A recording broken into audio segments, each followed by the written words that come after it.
Everybody is talking about what the governing body changed, but almost nobody is asking the right question. Why now?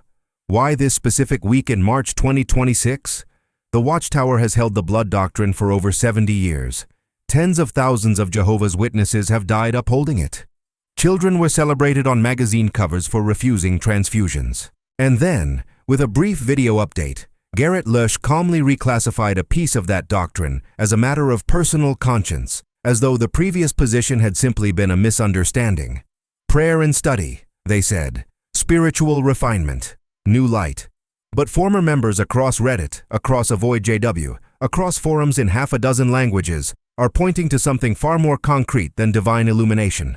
They are pointing to a courtroom in Oslo, to a government subsidy worth approximately $1.5 million a year, and to a pattern that, once you see it, you cannot unsee. This is the theory the governing body hopes you never hear.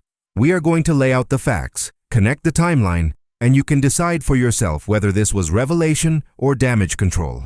If you think this investigation matters, hit the like button right now and subscribe to the channel. Every like pushes this video to someone who needs to see it, and every subscription makes sure you never miss what they do not want you to know. The price tag. To understand the theory, you need to understand one number, 1.5 million. That is the approximate annual value in US dollars of the state subsidies that the Norwegian government provides to the Jehovah's Witnesses. Not as a gift, not as charity. The Norwegian constitution mandates that since the Lutheran state church receives taxpayer funding, every registered religious community must be supported on an equal per-member basis. More than 700 religious organizations in Norway collect these grants. The Witnesses had received theirs without interruption for 30 years. And then, in January 2022, a woman named Valgerd Svarstad Haugland, the county governor of Oslo and Viken, decided that enough was enough. Her reasoning had nothing to do with blood. It had everything to do with shunning.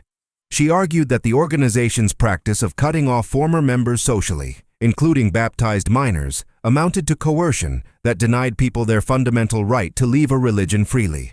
She asked the Witnesses if they were willing to change their practices. They told her no. By December 2022, the governor had not only denied the subsidies, but revoked their entire registration as a religious community in Norway. They could still worship, still preach, still knock on doors. But they lost their state funding, and they lost the legal right to perform marriages, a status they had held since 1985. The governing body publicly declared it would never change its religious practices to satisfy a secular government. Remember that statement. It becomes important later. 11 days that changed everything. The case went to trial at the Oslo District Court in January 2024. The testimony was devastating. Former witnesses described childhoods shaped by fear, not of God, but of losing everyone they had ever loved. They spoke about being baptized as teenagers, sometimes as young as 12 or 13, making a lifelong commitment they barely understood. And they described what happened when they tried to leave. Parents who stopped answering the phone, siblings who crossed the street to avoid eye contact.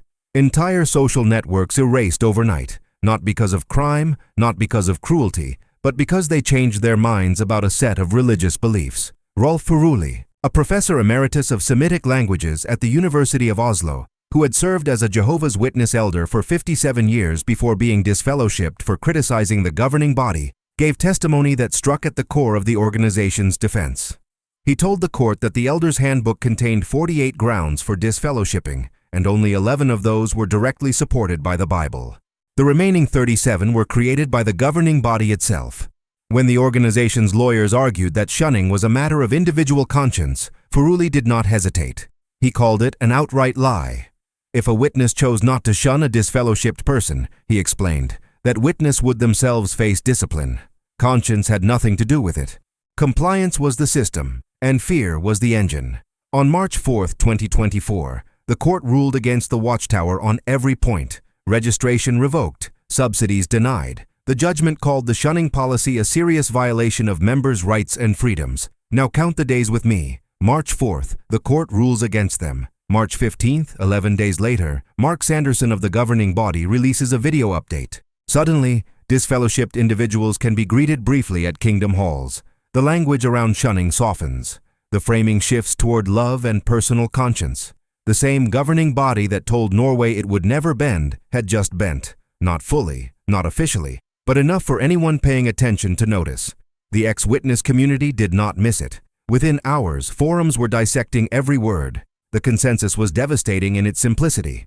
This was not new light. This was new litigation. And what happened next only strengthened their case.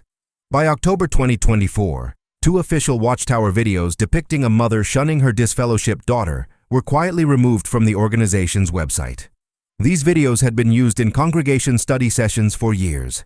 They vanished without announcement, without explanation, right as the organization was preparing its appeal for the Borgarting Court of Appeal, scheduled for February 2025. A letter dated October 24, 2024, introduced further adjustments to how shunning was discussed in official materials. Critics described it as a document carefully engineered to create the appearance of change without actually changing the underlying policy. Just enough to present a softer face to a Norwegian judge. The playbook. This is where the theory moves from Norway to something much larger, because the ex-member community is not arguing that Norway alone caused the blood reversal. They are arguing that Norway revealed the playbook. And once you see the playbook, every major doctrinal shift of the past 3 years starts to look different. Here is how the playbook works. First, external pressure builds. A government investigation, a court ruling, a financial penalty, sustained media coverage. Second, the governing body publicly insists it will never compromise on divine truth. Third, weeks or months later, a carefully worded update appears. It is never called a reversal. It is called a clarification, an adjustment, new light, a refinement. The substance changes just enough to relieve the pressure point, but the language is engineered so that rank-and-file members never realize they are being told the opposite of what they were told last year. Fourth, no apology is issued, no acknowledgement that the previous position caused harm. The old publications quietly disappear from the website or get buried under new search results, and the organization moves forward as though the change was always inevitable. This is not speculation. This is observable history. The Watchtower banned organ transplants in 1967, calling them a form of cannibalism. By 1980, it was reclassified as a matter of personal conscience. Same pattern. No apology. No acknowledgement of the people who refused transplants and suffered or died in the intervening 13 years. The same shift happened with alternative military service. For decades, witnesses who accepted civilian service instead of military duty were disfellowshipped. Then, in 1996, it became a conscience matter. Thousands of young men had gone to prison rather than accept the alternative because the organization told them God required it. And then, one day, God apparently changed his mind. The shunning adjustments after Norway follow this playbook precisely.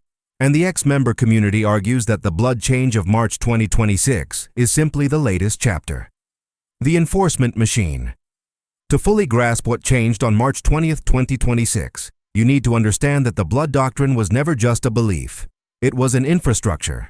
The Watchtower built an entire apparatus to ensure compliance, and at the center of that apparatus were the hospital liaison committees. These are groups of appointed elders stationed in or near hospitals, trained to intervene when a Jehovah's Witness faces a medical situation involving blood. Officially, they exist to help witnesses communicate their wishes to medical staff and to locate doctors willing to perform bloodless surgery. Unofficially, former members describe them as enforcement squads. When a witness is admitted to a hospital in critical condition, the liaison committee shows up, sometimes before the family does. They sit in the room. They speak to the doctors. They remind the patient, sometimes gently, sometimes less so, of what faithfulness to Jehovah requires. Former members have described the dynamic as suffocating. You are bleeding, you are scared, your children might lose a parent, and there are elders in suits standing beside your bed, making sure you do not waver. One former witness from the UK described how liaison committee members urged his wife not to accept a transfusion even as she was dying. He almost persuaded her to take it. She wanted to please Jehovah, he said. She died 2 days later. And then there were the advance medical directive cards. Every witness was expected to carry one. These were not suggestions. They were pre-signed legal documents instructing medical professionals to refuse blood transfusions under any circumstances, including the specific instruction to refuse preoperative autologous blood deposit for later reinfusion. The very procedure that Gerrit Lusch just reclassified as a conscience matter in March 2026 was explicitly prohibited on cards sitting in millions of wallets around the world. Those cards did not carry asterisks.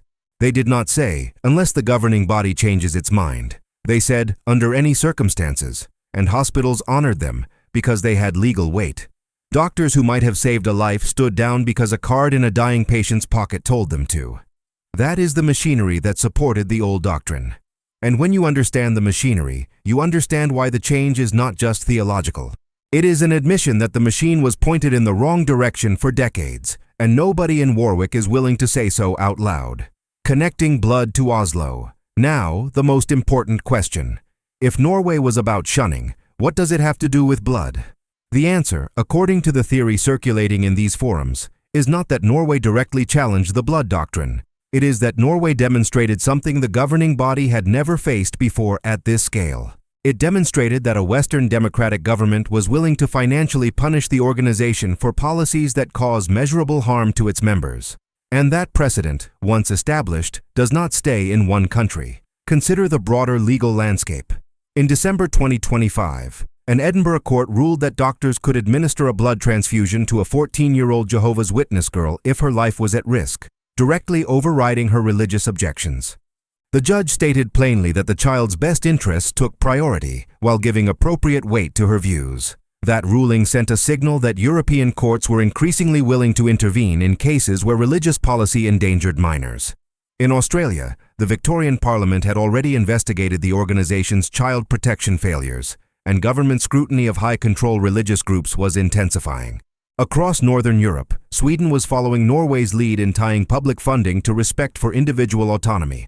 Belgium had its own investigations underway. The dominoes were lining up. The blood doctrine, unlike shunning, carries a unique legal vulnerability. Shunning destroys relationships, but the blood ban kills people, and every death leaves a paper trail, a medical record, a coroner's report, potentially a wrongful death lawsuit. If the Norwegian model of revoking religious registration and funding spreads to other countries, and if those countries begin examining not just shunning but the medical consequences of organizational policy, the blood doctrine becomes an existential liability for the Watchtower, not a theological problem, a financial one. The theory on the forums is that the governing body looked at the trajectory and made a calculation, not all at once, not in a single meeting. But gradually, the legal department in Warwick began producing memos. The pattern in Norway showed that governments could act. The Edinburgh case showed that courts would intervene to save children. The accumulation of wrongful death documentation, the 33,000 estimated deaths since 1961, the coroner findings in multiple countries, all of it was building toward a moment where a government somewhere would connect the financial punishment model from Norway to the medical harm model from the blood ban. And so the governing body moved first, not because God told them to, because the lawyers did. The language tells the story. Pay close attention to how Gerrit Lusch framed the announcement. He did not say the previous position was wrong. He did not say people died unnecessarily. He said the Bible does not comment on the use of a person's own blood in medical and surgical care. That sentence is doing enormous theological heavy lifting, because it is technically an admission that the organization spent decades enforcing a prohibition that the Bible never actually required. But it is phrased in a way that makes it sound like a minor clarification rather than a catastrophic reversal. This is identical to the language used after Norway. Mark Sanderson did not say the shunning policy was harmful. He reframed it. He introduced the idea of greeting disfellowshipped persons as though it had always been spiritually reasonable, just previously unexplained. The pattern of language is the pattern of liability management. Admit nothing. Reframe everything. Move forward quickly and trust that the membership will not go back and compare today's Watchtower with the one from 2000 that said explicitly that storing your own blood for transfusion conflicts with God's law. But former members do compare. And that is what makes these forums so dangerous to the organization. Because every old publication is archived, every directive card is photographed, every Awake magazine with dead children on the cover is digitized and searchable. The paper trail does not disappear just because the website gets updated. The Supreme Court shadow. There is one more element the forums are watching closely. Although the Borgarting Court of Appeal ruled in favor of the witnesses in March 2025, the Norwegian government appealed to the Supreme Court. That case is still pending. The Watchtower won the appeal, but the legal threat has not evaporated. A Supreme Court ruling against them would not only reinstate the financial penalties, but would set a binding legal precedent in Norwegian law, one that could influence courts across Europe through the framework of the European Convention on Human Rights. The ex-member community believes this hanging threat is another factor in the timing of the blood adjustment. The governing body, they argue, is trying to soften its global profile before the Supreme Court hears the case. Every doctrinal relaxation, every softening of language, every removed video builds a cumulative argument that the organization is evolving, that state intervention is unnecessary because the witnesses are self-correcting. It is, in the language of the forums, a PR campaign disguised as prophecy. Whether the Supreme Court will be persuaded is an open question. What is not an open question is that the organization's behavior over the past 2 years has followed a consistent pattern of adjusting its practices in direct temporal proximity to legal proceedings. Not before the legal pressure began, not years after it concluded, but in the narrow windows where the adjustments could most plausibly influence the outcome. The question they cannot answer. There is one question that cuts through every layer of theological reframing, and it is the question the governing body will never address publicly. If this change was truly guided by the Holy Spirit, why did the Spirit wait until government started issuing financial penalties? The Bible did not change between 1994 and 2026. The medical science did not change. Autologous blood storage was available when those 26 children appeared on the cover of Awake, celebrated as martyrs for refusing the very procedure that is now a matter of personal conscience. The only thing that changed was the cost of maintaining the old position. Former members have started compiling what they call the conscience clock, a timeline of every Watchtower doctrine that shifted from divine prohibition to personal conscience, mapped against the external pressure that preceded each shift. Organ transplants moved to conscience after mounting medical criticism in the late 1970s. Alternative military service moved to conscience after thousands of imprisonments drew international attention. Shunning softened after Norway revoked registration. Blood storage moved to conscience after a cascade of court rulings, coroner findings, and the growing threat that the Norwegian financial model would spread to target medical harm.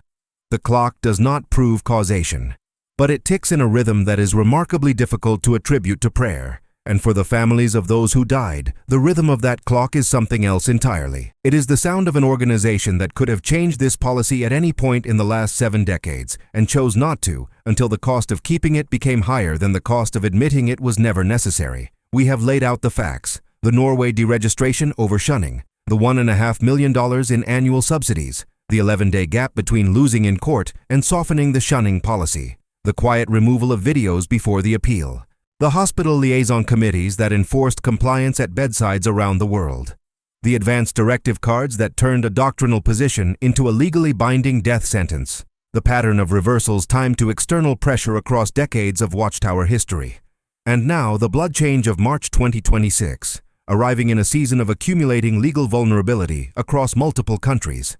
Is this proof that Norway caused the blood reversal? No. Proof would require internal memos from Warwick, legal strategy documents, minutes from governing body meetings that will never be made public. What we have is a pattern, a timeline, a series of coincidences so precisely aligned that they strain the limits of coincidence.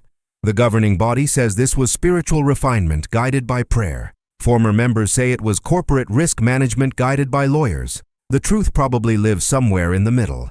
But here is what is not debatable. People died for a rule that was just reclassified as optional.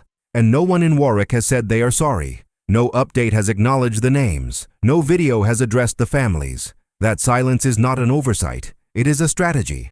Because an apology is an admission, and an admission is a liability. And in the end, that may be the most damning connection of all.